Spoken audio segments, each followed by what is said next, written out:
Hello and welcome to Life Less Ordinary. This morning what I'm going to be doing is making some hot cross buns. So we're almost a month away from Easter and we've been making hot cross buns, fruit hot cross buns for the last probably 3 weeks or so.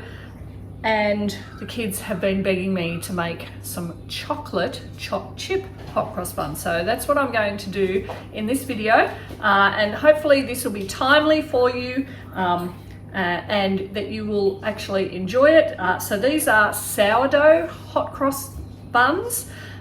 They taste amazing. They're easy to make a large batch in a tray and store some in bags in the freezer. So the last lot of fruit hot cross buns, I did mini ones and I've stored a number of bags with 4 in them in the freezer, which makes it super easy for the kids to just get some out when they would like something for morning tea or afternoon tea, and it just means that they are fresh rather than sitting in a container on the bench. The last batch I made ended up having 32 mini hot cross buns, and yes, I have a large family, but even they won't get through that amount in 2 days. Because they're sourdough, they don't have the preservatives that your store-bought ones will have, so they won't last on the bench or unfrozen for that long before starting to go stale. So freezing is a great option if you are making a large batch. So without further ado, let me get started. So I have my sourdough starter, which I did feed last night and put in the fridge. So it's the next morning. It is bubbly and active, and that's with any sourdough baking, you want to have bubbly and active. That's probably one of the big reasons why your sourdough may not work, is because you've left it too long between feedings and using an inactive starter. So active starter, active and bubbly is where we want to start with. Now I always weigh my measurements, so I'm working in grams here, and what I'm going to be using is 800 grams of baker's flour. I use baker's flour because it has a higher protein content than all-purpose flour. So we're almost at 800. Spot on, 800 grams. So what I'm putting in is 800 grams of the flour, 250 mils, which I've already measured out, of milk. Now I've just warmed this up a little bit, the same as if you were making any other sourdough. If you're using cold ingredients, the rising will take that much longer. So giving it this head start by using warm, so room temperature or slightly warm will always be better. So I'm just going to put that in. I don't need to measure it because I've already measured that. And then 100 grams of brown sugar. I have bought dark brown sugar. It has a higher molasses content in it, hence the darker color. So you can use a lighter brown sugar if you like. This just happened to be what I purchased on special in the store.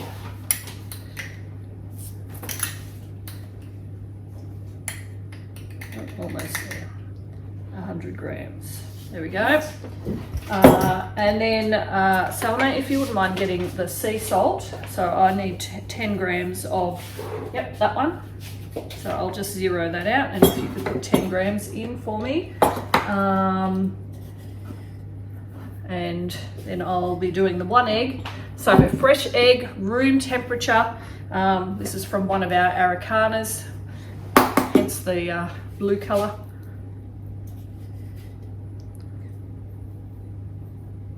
Almost, 9, 10, there we go. And then the 1 egg. Try to get 55 grams or above in the weight for the egg. Otherwise you'll need to go to 2 eggs if they're just tiny ones. And then 115 grams of the coconut oil liquid, MCT. You could use the solid one and melt it down. It tends to have, it doesn't tend, it has more coconutty flavour, so if you want that in there, you can do that. I purchased this and I buy lots of it when it's on special. That's just how we roll here. So 15 of this.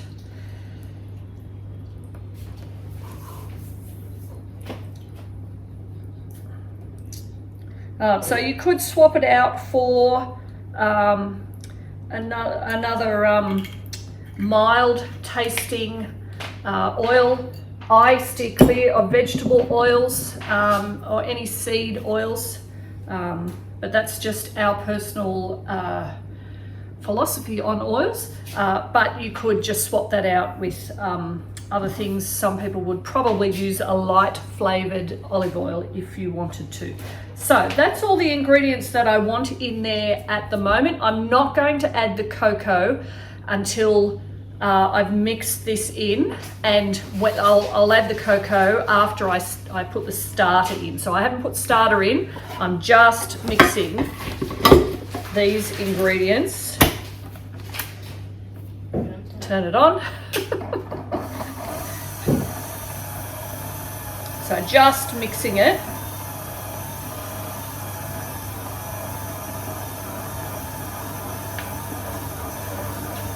And then I will add the starter and the cocoa and the choc chips. So choc chips I'll add in last.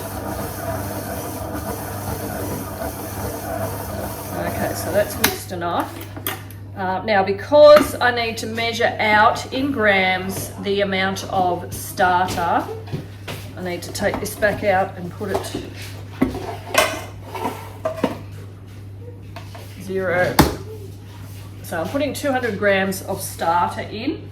The only reason I've got an elastic band around here is so that I can see when I fed it where it started at and where it's gotten to. It just helps to see the rise and fall and the activity of your starter. So 200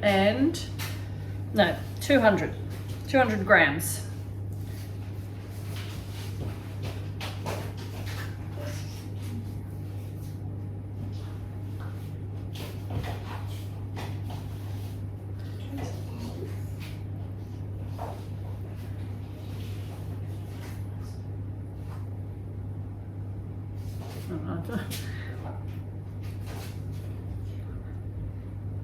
There we go.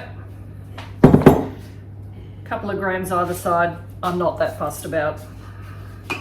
Okay, so that is in there, 20 grams of cocoa.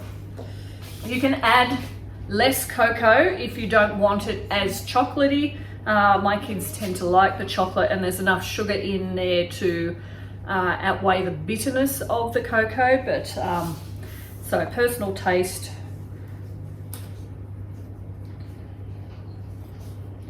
And I do use premium Dutch processed, so the better quality cocoa is what I do use. All right, so I'll just get that going. Oops.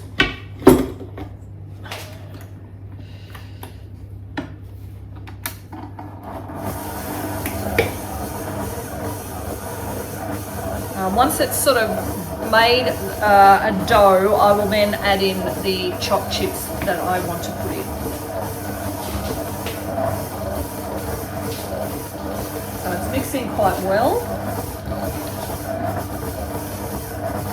So I will actually knead this in the bowl. Once I've added the choc chips, it will require about 15 minutes of kneading. So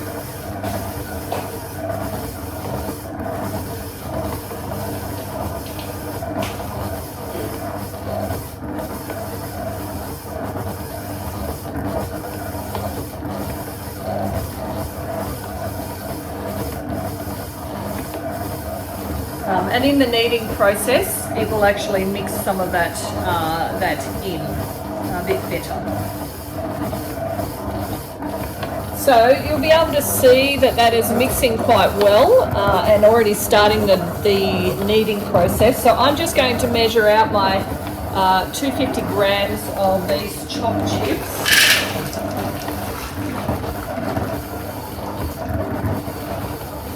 And put that in, and it will keep going with the kneading process and start adding that in.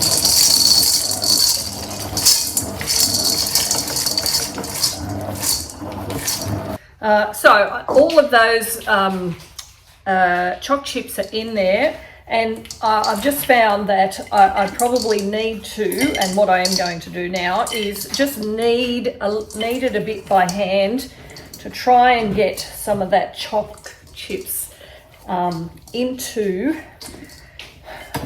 the dough so that it's not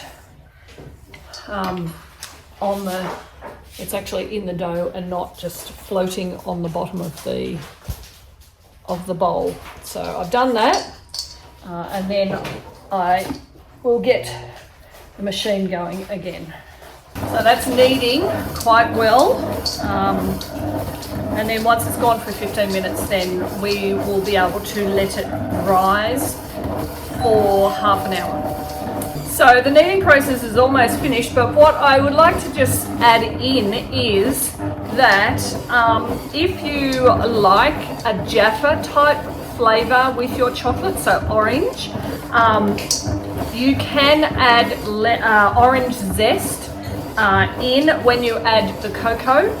I am not doing that this time because oranges aren't actually in season here right now in Australia, and the only oranges that are in the store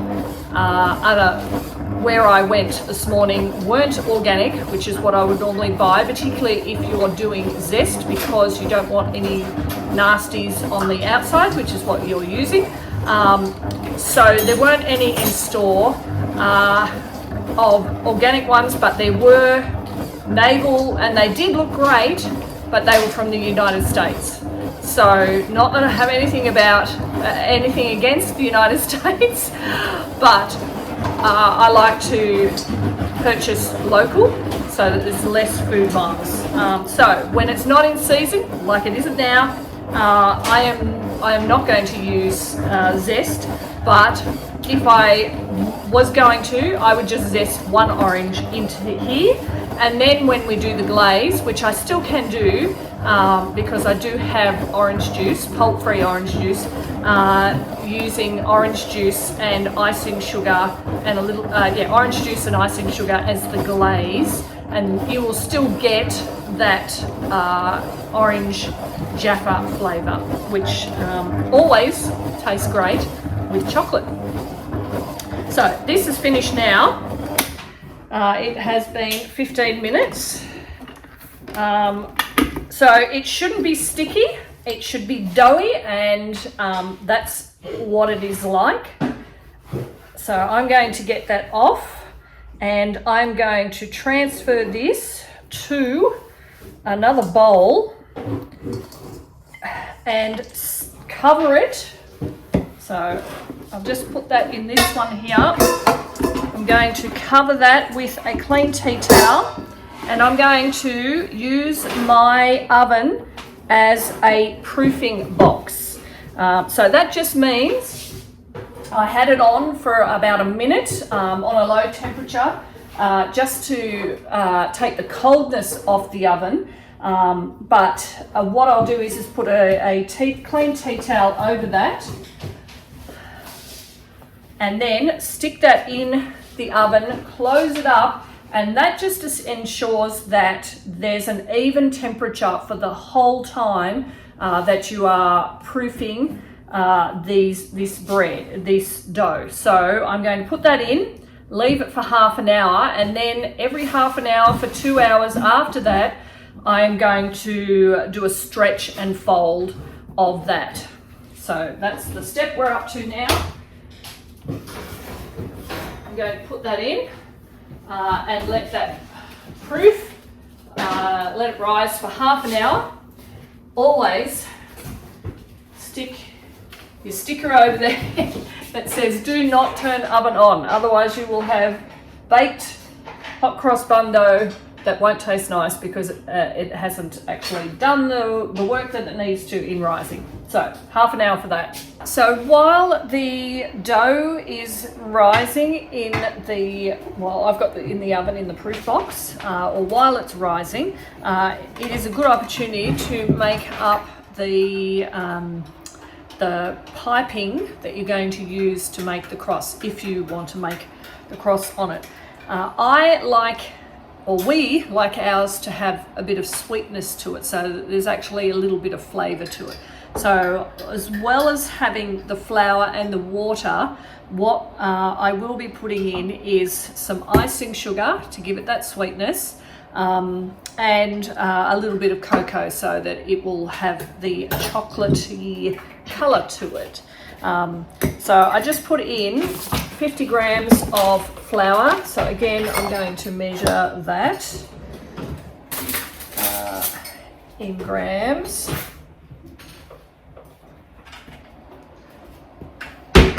So 50 grams of that. Oh. What am I doing? 50 grams of that. 10 grams of the cocoa.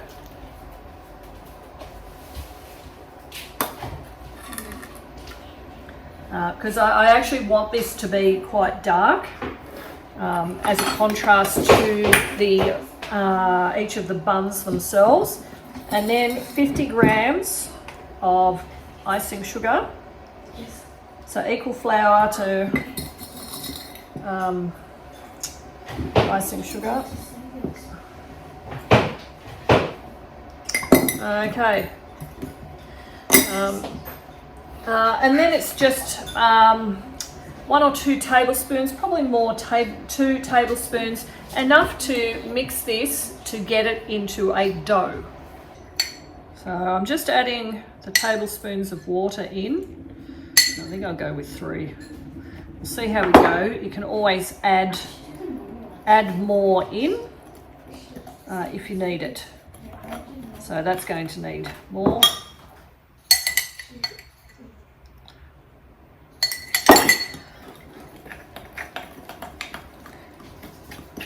So it actually needs to be a little bit runny so that you can pipe it onto the cross when the time comes.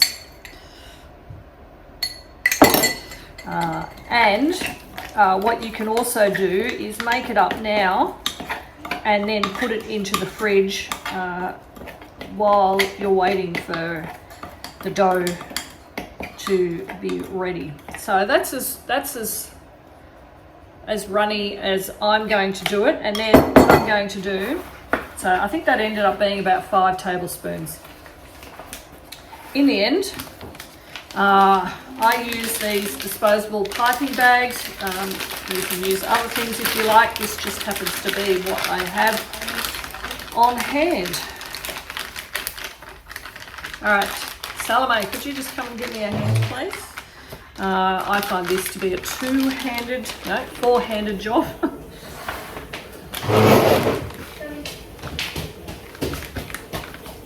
So if you can hold that open, so maybe hands underneath, under there, yep, and doing it so that it will go down into there, hopefully.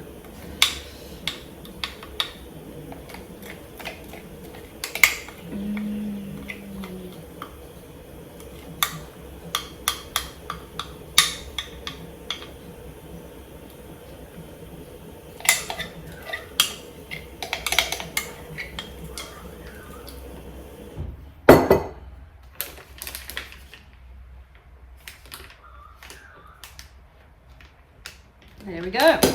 So, thank you. And then it's all ready to go for when I want to pipe, and then I just snip the bottom off. So the dough has been resting in the oven, proofing for half an hour. I've just taken the cover off, and I'm just going to perform my stretch and folds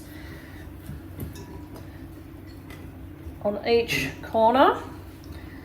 So I'll do this every half an hour for the next 2 hours. Helpful tip, maybe set the timer either on your phone, your device, or even on the oven.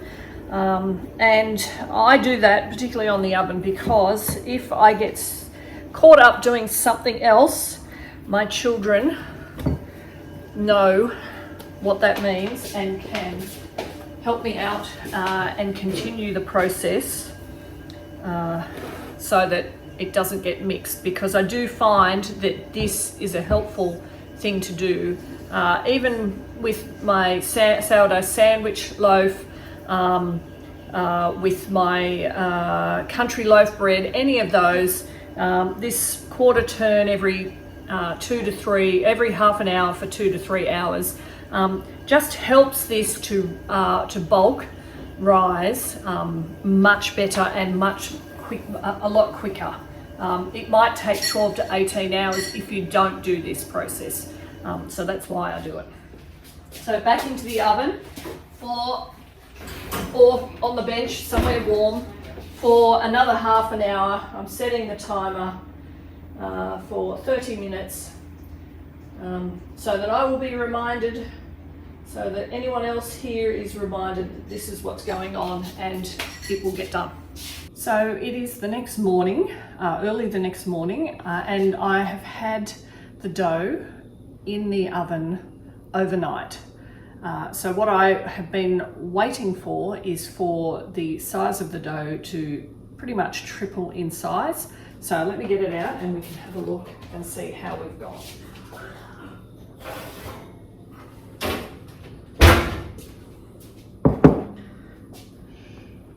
So as you can see, it has definitely tripled in size. So what my job now is to do is to turn this out onto the bench. I've got a bench scraper to cut it up. I'll divide it up into the number of buns that I want. I've got a tray ready. You could use any deep type of pan, could be a ceramic pan. This is a steel pan that will just encase the buns as they're baking. Putting down a baking paper.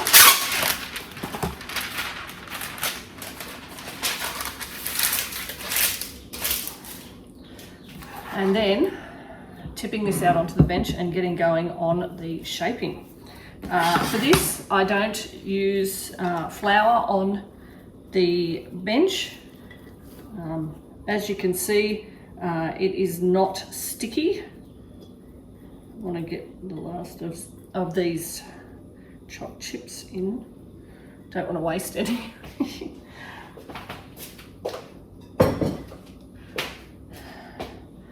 So what I'm going to do is I'm going to stretch this out into a rectangle.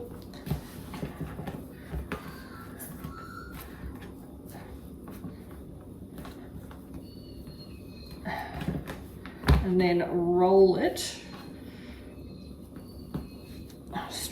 Kind of stretch at the same time and roll.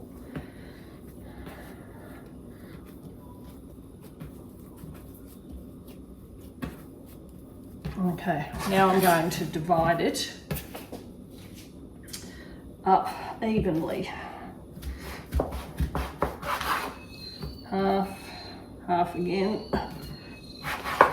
And just keep going in halves. Depending upon the size of the buns that you want. I don't want them massive, but I also don't want them too small.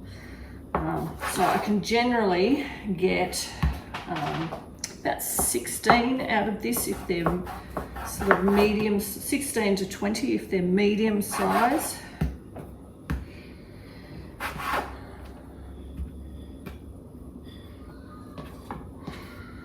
So that's 8. So in half again.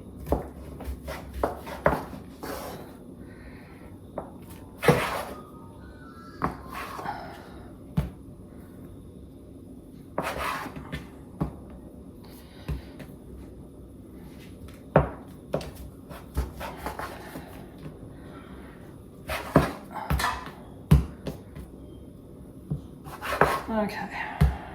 2, 3, 4, 5, 6, 7, 8, 9, 10, 11, 12, 13, 16. Now looking at some of these, they're actually bigger than what I would like, because you have to remember we're going to have another rise once we've put them, shaped them and put them into here. They're going to rise again. So these are going to be too big. So just looking at them and eyeballing the ones that look like they're probably going to be too big, halving again.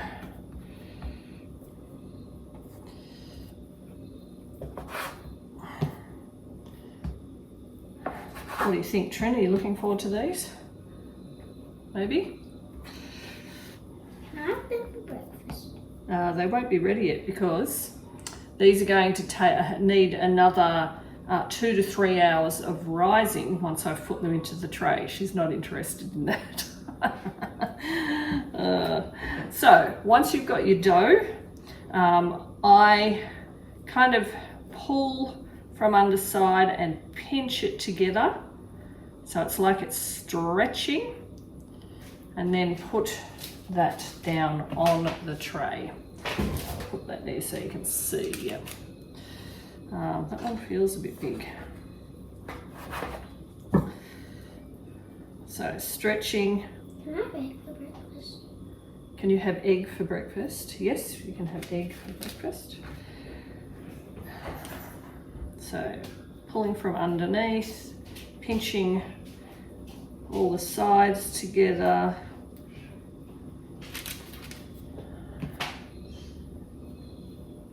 And so on until you get through all of the dough. So you're placing them in the tray so there's a bit of a gap between, but they will actually join up together as they rise. So I have ended up with 27 buns in there. So what I'm going to do is I'm going to cover these now back over with the tea towel. Because I don't need to use the oven just yet, I'm going to stick it back into the oven as a proofing box for 2 to 3 hours. So what I'm looking for is for these to rise again and pretty much double in size. And then we will use the piping that we have already made up to pipe the crosses on. Now these, you could use these any time of the year, not just at Easter, and skip doing the piping process. Still do the glazing, because that will be a nice flavour.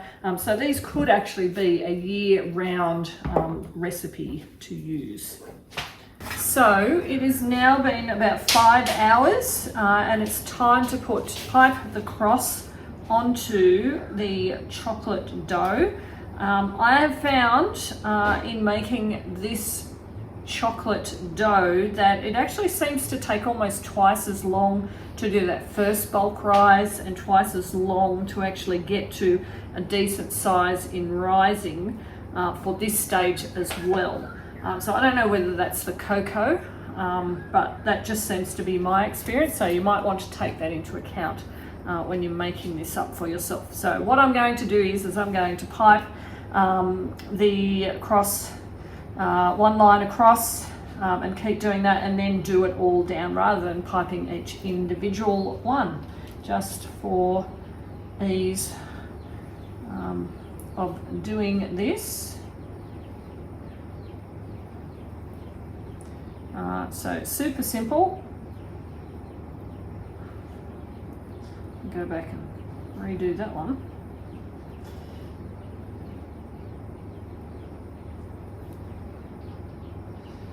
There we go.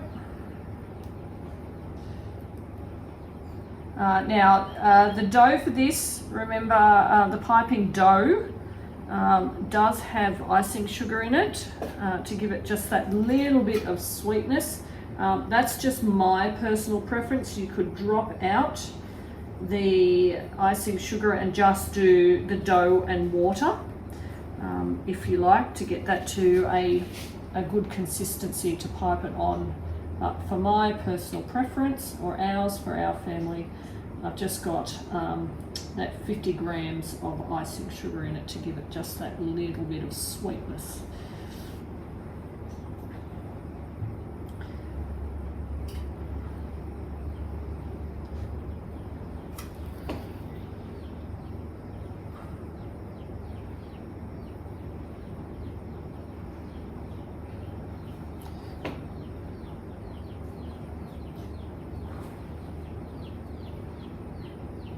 Okay, you can hear the chicks outside.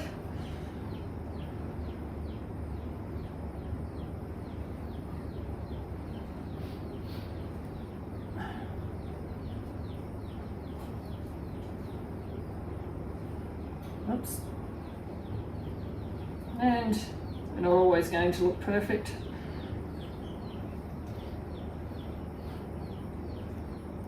Don't know what happened with that one, but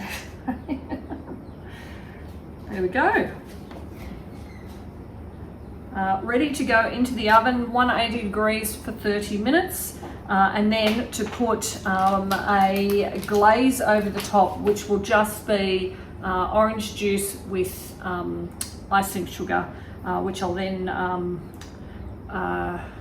use the brush to brush over the top to give it that orangey Jaffa sweetness. So 30 minutes in the oven. So I've just gotten the hot cross buns out of the oven. What I'm going to do is make up a mixture with around 3 tablespoons of icing sugar and 3 tablespoons of orange juice, thereabouts. So I'm using Pulp free orange juice because that's what we drink here. 3 tablespoons or thereabouts, which I'll then use a brush to brush that across the top of these hot cross buns. So if it hasn't dissolved, I would just probably just pop it into the microwave for about 10 seconds. So I'll do that now. So it's now dissolved just by popping it into the microwave. That was about 30 seconds. So while this is still hot and straight out of the oven, just brushing this over the top. And this will give a nice sugary glaze to, and orangey Jaffa glaze to the hot cross buns and give it a little bit of softness as well.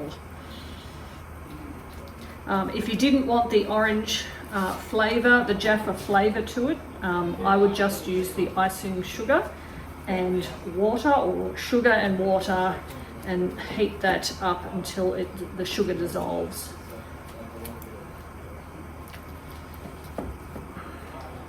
And as always, with any bread, you need to resist that temptation to hoe into this because it's still cooking inside, so it'll be very doughy if you try to eat it now. So resist the temptation, let them cool down, and then enjoy the hot cross buns. So we have baked, glazed, and we're ready for a taste test. Guys, what do you think of these chocolate hot cross buns? Chocolate choc chip hot cross buns with Jaffa on the outside, so the orange coating. Okay, do you like the orange coating? Yes? No? Verbal? Yes. Yes? Yes? Good. Very good. Okay. But the outside's a little hot. Oh, so it still hasn't quite cooled down. Okay, we failed that rule, that test. Okay. What do you think, Toby? Very good. Very good. Is it sweet enough?